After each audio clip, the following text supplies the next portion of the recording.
Илхамия Шейхетдинованың хөнәре иратларныкы, ул кырларны терлекләр керүдән саклый.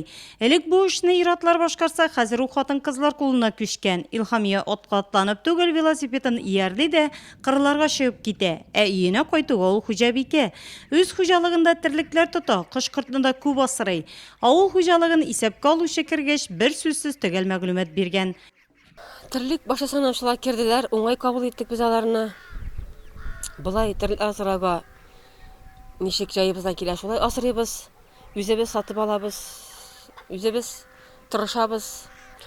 Терлекләребез күп безнең, үрдәкләребез 35 баш, казларыбыз югала быел алмадым инде. Сыерларым 2 баш, общий терлек башы 5 баш минем быел. Терлеге булган кешенең сые була ди халык. Илхамия кебек бик кыл авыл җирлегендә күбәйтеп мал тотучылар шактый. Һәр йортта каз, үрдәк, сыер асраучыларга да мөмкинлекләр бар.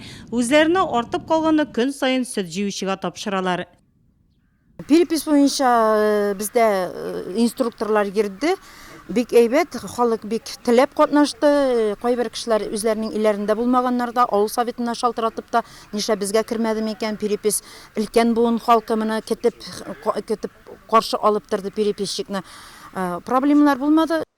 Нурлат районында авыл хуҗалыгын исәпкә алу кампаниясе уңышлы узды. Халык аңлап кабул итте. Шуңа да исәпкә алучыларга һәркемнең ишеге ачык булды.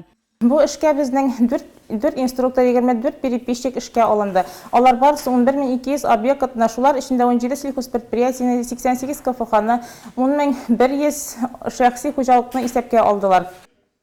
Бүгенге көндә исәпкә алучылар барлык мәгълүматларны туплап район статистика бүлегенә тапшыру белән мәшгуль. Нәтиҗәләр исә 2018 елның башында билгеле булачак.